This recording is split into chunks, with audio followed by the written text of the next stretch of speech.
saludos, ¿cómo están todos? En el aire y en su televisor, Hablan los Líderes, una audición con entrevistas y comentarios de actualidad.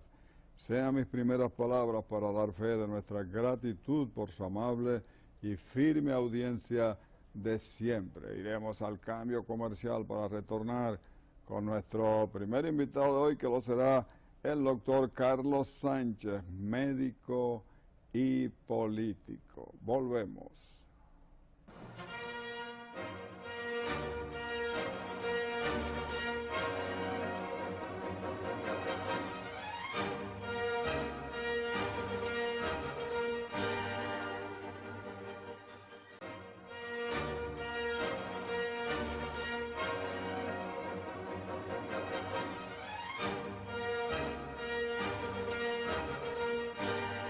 Bienvenido. ¿Cómo está usted? Muy bien, Aurelio. Gracias por invitarme a tu programa. Bueno, el gusto es mío, doctor. Bueno, los grandes flagelos de la humanidad son las epidemias y las guerras. ¿Ah? Así es. Hay guerras donde se han muerto más de 50 millones de seres humanos, primero la Segunda Guerra Mundial, y epidemias que han dado lugar a más de 50 millones Así es. de seres humanos, como fue esa de la peste bubónica o peste negra Así hace mismo. unos 300 años. Bueno, los seres humanos siguen con su animalidad promoviendo guerra. Ahora estamos en manos del otro, de Corea del Norte, Sí. y del norte. Los dos nortes. De los dos nortes, de tal manera que no se sabe. Sigue el ser humano en su animalidad. Pero en el caso de las epidemias, ¿por qué con una tecnología tan avanzada y tan prolífica sigue habiendo brotes de todas estas epidemias en alguna parte del mundo hoy en día? Las tecnologías han avanzado bastante, como tú sabes, Aurelio, en todas partes del mundo, sobre todo en la última mitad del siglo pasado, avanzamos mucho con la era de los antibióticos. Y también con la era que tiene que ver con preparar al ser humano para prevenirlo contra ciertos tipos de virus. La humanidad avanzó muchísimo y sobre todo se han logrado identificar las causas fundamentales de muchas de estas epidemias. Aún así, todavía hay muchas que no están controladas. Hoy mismo, si tú lees el periódico de hoy, el encargado de la Organización Mundial de la Salud hablaba sobre la situación de la malaria. Que la malaria es una enfermedad que se produce por la picadura de un mosquito y un virus que todos los años produce más de 200 millones de personas que se infectan y muchos de ellos mueren, sobre todo en el África, en la parte, digamos, más atrasada económicamente del planeta. Esa es una de las grandes todavía epidemias que tenemos en el planeta. Pero en realidad ahora mismo estamos abocados también a una situación, si se quiere, un poco incierta con todo el tema del cambio climático. El cambio climático y su impacto en la salud. Tú mismo has visto en nuestro país, ¿verdad? Somos una isla, cómo enfermedades que no conocíamos hace algunos años están llegando aquí. El caso del Zika, por ejemplo, la chikungunya, que no conocíamos, era una enfermedad que estaba por allá por la India, ya está aquí, ha venido brincando de isla en isla hasta llegar hasta nuestra isla. Eso tiene que ver fundamentalmente con el cambio operado en el clima. Como tenemos un planeta un poco más caliente, cada vez el vector como el mosquito, en este caso el Aedes aegypti, que es el mosquito que transmite las enfermedades como el dengue, la chikungunya, el mismo Zika, tenemos que este mosquito se está reproduciendo a una velocidad más rápida y en un plazo más corto. Por lo tanto, tenemos una gran cantidad de mosquitos, no solamente en lugares donde ellos estaban, lugares cálidos, sino que están migrando también a lugares que antes eran un poco fríos, que se están haciendo cálidos. Tú encuentras ahora que enfermedades como esta están yendo a países como Estados Unidos, países nórdicos, donde la temperatura, digamos, es más fría que la de nosotros, pues están avanzando. Y para muchas de estas enfermedades todavía no se tiene cura, ni vacuna tampoco. Por lo tanto, tendremos este tipo de cuestiones por mucho tiempo y surgirán nuevas también, porque la misma era del antibiótico está llegando a su fin. Nosotros que el antibiótico se estrenó a finales de la Segunda Guerra Mundial, fundamentalmente, y pudo controlar muchas enfermedades, sobre todo enfermedades bacterianas, que es lo que curan los antibióticos. Pero ya las bacterias están haciendo resistencia a los antibióticos y hay que buscar cada vez antibióticos de nuevas generaciones para poder curar enfermedades que antes estaban controladas. Y así sucesivamente. Sería trágico eso de los antibióticos que dejan de funcionar. Ahora, en esto también tiene mucho que ver el aspecto de la globalización, el tráfico de mercancías y de personas. Hay que ver que, por ejemplo, el cólera vino de África, se instaló en Haití, de Haití pasó aquí. Correcto. La globalización, el tráfico de personas. Y vino de la forma más, digamos, más inusual quizás. Más inusual. Porque en el caso del cólera, Haití estaba intervenida, ¿verdad?, por la Fuerza de Ocupación de las Naciones Unidas. Es un soldado que trae el cólera a Haití. Y entonces, esa enfermedad afectó fuertemente a Haití y después llegó hasta aquí, hasta nuestro país. Gracias a Dios está controlado, porque muchas de estas enfermedades, cuando se detectan a tiempo y se producen las políticas y los programas correctos, pueden controlarse. La ciencia en ese sentido sigue avanzando, pero tenemos que precaver, tenemos que mantener políticas preventivas para evitar que muchas de estas cosas aparezcan en nuestro territorio y causen grandes daños. Yo siento que en sentido general aquí se le da un manejo apropiado a todas estas enfermedades porque en tiempo relativamente breve se sofocan. Entonces, me gustaría que usted nos dijera, ¿usted cree que se aplica el protocolo adecuado para sofocar estas enfermedades? Mira, habría que estudiar cada caso. Ajá. Hay que estudiar cada caso. En el caso del dengue, yo siento que tuvimos grandes problemas como nación. No aplicamos el protocolo correctamente y por eso tuvimos una epidemia de dengue hace unos 2 años atrás, que tú viste cómo fue. Fue alarmante, le dio casi a todo el mundo y sobre todo con una alta tasa de mortalidad. Aquí en nuestro país, las cifras que tiene el Ministerio de Salud Pública es que murieron más de 100 personas por el dengue, que es una fiebre muchas veces hemorrágica. Entonces, se ha estado hablando de la revisión del protocolo, se revisó, la OMS lo revisó, pero aún así tenemos grandes dificultades para controlar la enfermedad. Ese mismo brote o epidemia, en la misma época que teníamos en Santo Domingo, estaba presente en muchos otros países y no ocurrió lo mismo.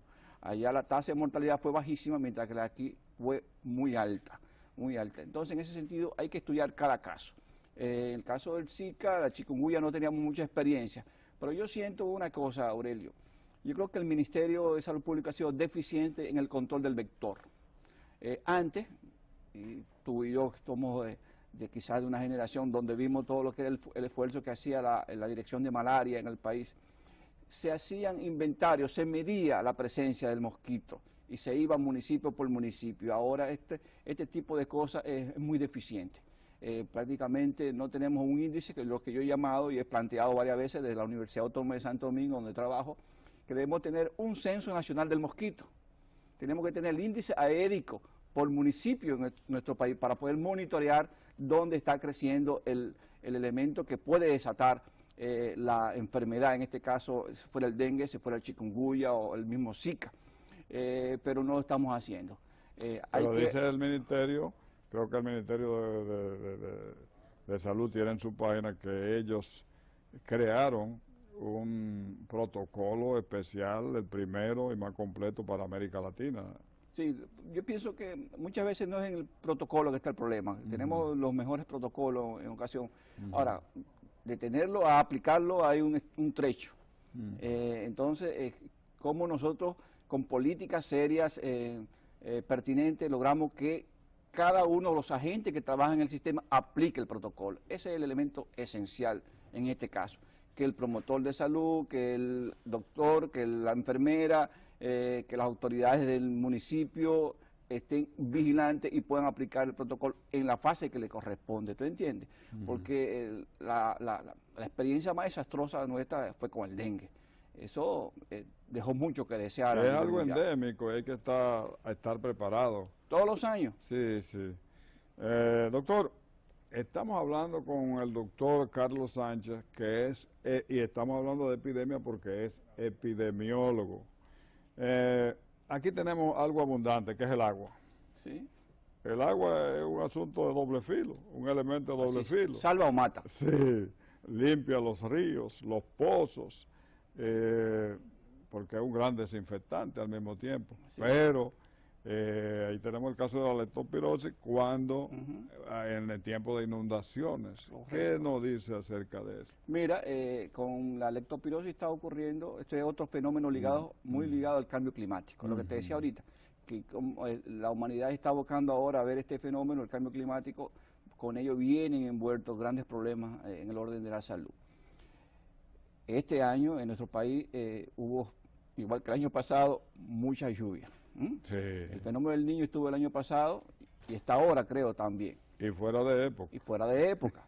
¿Qué pasa? Así como la lluvia puede traer beneficios, trae problemas si no se maneja correctamente.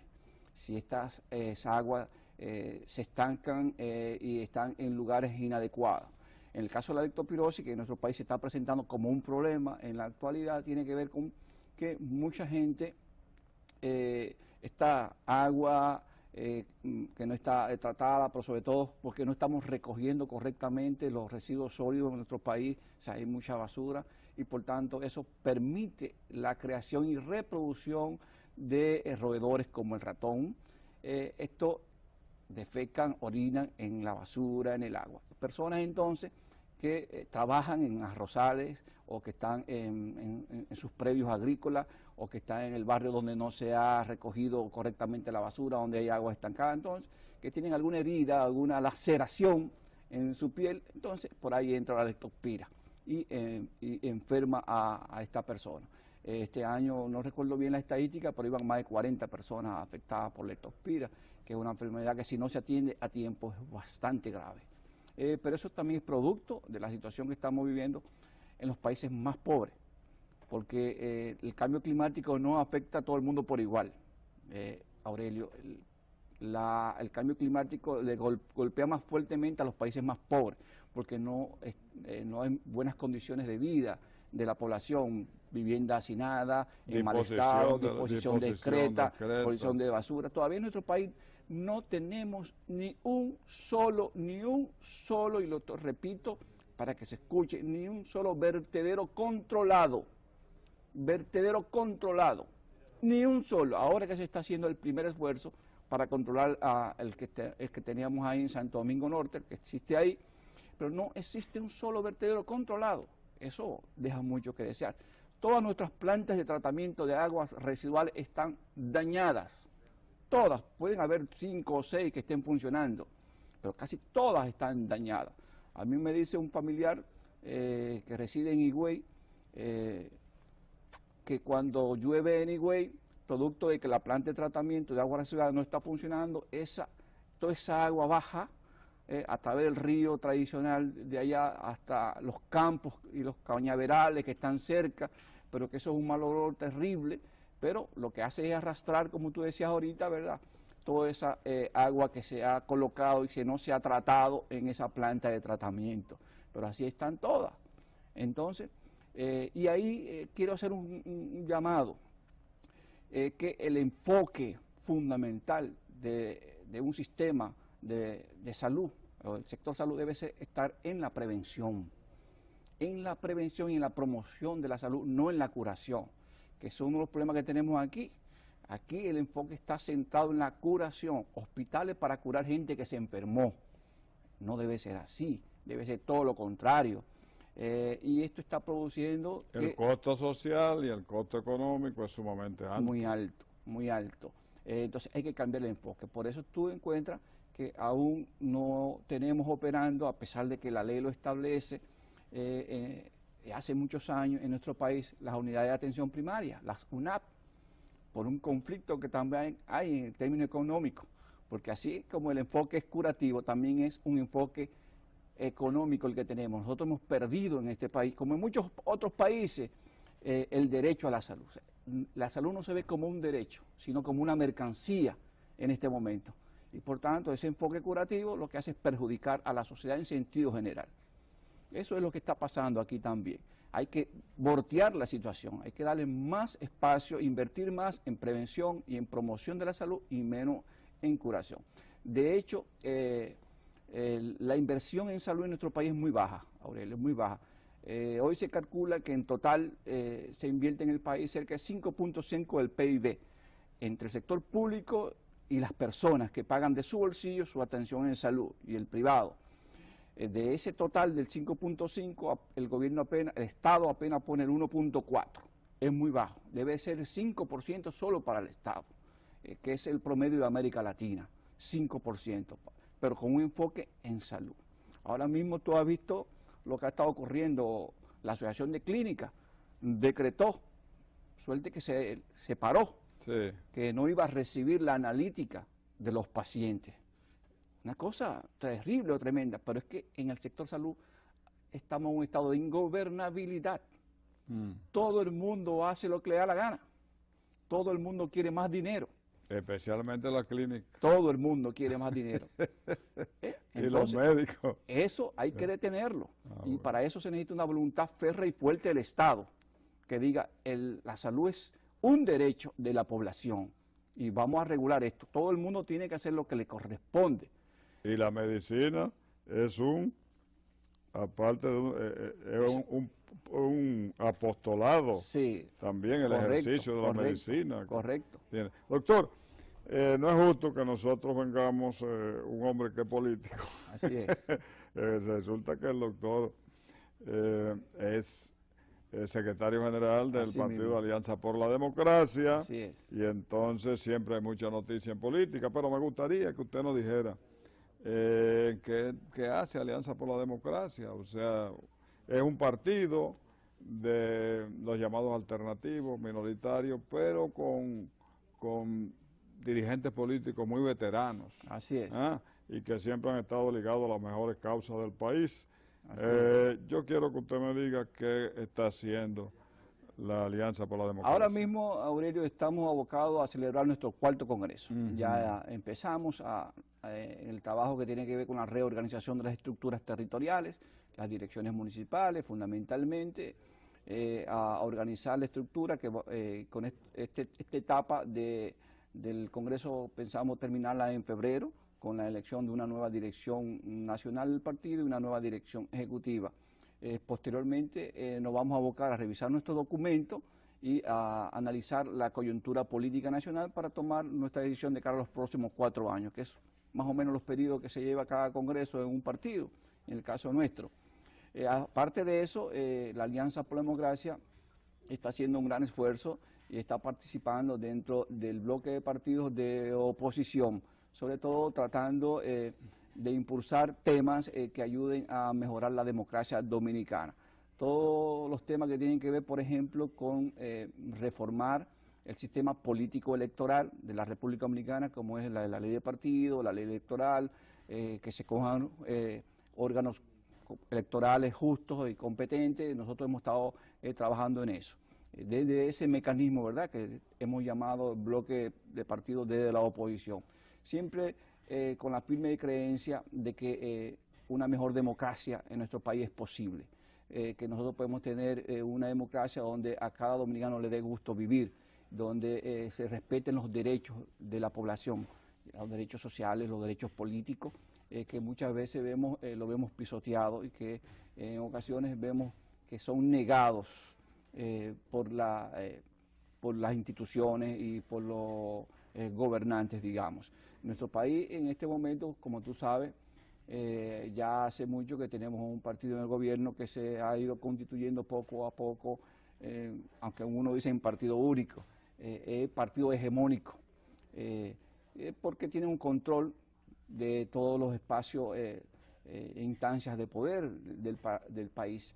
Pero esto traerá grandes consecuencias al país y al propio partido hegemónico que hoy está al frente del Estado Dominicano. Nosotros apostamos por que en los próximos años podamos reciclar digamos, la democracia y tener espacios donde la democracia se institucionalice, donde el Poder Ejecutivo respete al Poder Legislativo, donde el Poder Legislativo respete a los otros poderes y así sucesivamente, para poder avanzar en nuestro país. Doctor, pero muy bien, eso se entiende que el Partido de la Liberación Dominicana se ha constituido en partido hegemónico. Tiene 6 elecciones ganándola por encima de un 50%, lo cual es un récord, por encima de un 50% en elecciones libres y democráticas, aunque con el uso del poder, que siempre está de la mano de la persona que está en el gobierno. Pero en este momento, por ejemplo, Barómetro de las Américas acaba de darle al presidente Danilo Medina y al gobierno un 52% de aprobación en un segundo periodo. En un segundo periodo de Danilo Medina y en un tercero o cuarto, en un cuarto consecutivo del Partido de la Liberación Dominicana. Lo que quiere decir que esa simpatía del pueblo dominicano apenas declina con una oposición y con una campaña muy grave acerca de la corrupción y en el país. ¿Cuál es su punto de vista con relación a esto? Mira, en relación al tiempo en el poder del Partido de la Liberación Dominicana, que tú mencionas, las 5 o 6 elecciones consecutivas en que ellos han logrado retener el poder, te puedo decir que no es lo mismo el 96 que en el 2006, el 2016. Mientras más se ha avanzado en el tiempo, el Partido de la Liberación Dominicana ha hecho más uso del poder y más control social. Eso es evidente, ¿verdad?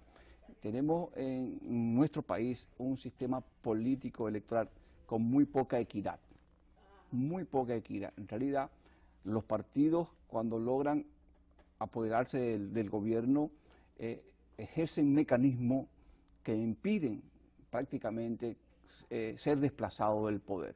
Y yo pienso que eso es lo que ha estado haciendo el Partido de la Liberación Dominicana, y Danilo Medina lo llevó a su máxima expresión, con el uso de los recursos del Estado y el uso de recursos también de empresas internacionales. Las elecciones del 2016 son elecciones que por muchos años se van a seguir discutiendo en nuestro país. El informe último del Departamento de Estadística o de Informática de la Junta Central Electoral es un informe que está ahí para que hagamos cosas ahora, porque por primera vez en nuestro país los votos no se contaron aquí. Se lo contó una empresa que se llama Indra y no sabemos dónde lo contó. Por tanto, no sabemos cuántos de esos senadores y diputados son legítimamente senadores. Yo en un tuit que tiré ayer en las redes sociales decía que tenemos muchos senadores y muchos diputados escáner. Doctor, se lo acabó el tiempo. Gracias por su participación. Conviene que se empeñen en elaborar una ley de partido que ponga alguna traba, pero ya eso es un asunto del Congreso y del pueblo dominicano. Gracias, doctor, por venir. Gracias por invitarme. Amigos, no se vaya porque volvemos con otro invitado.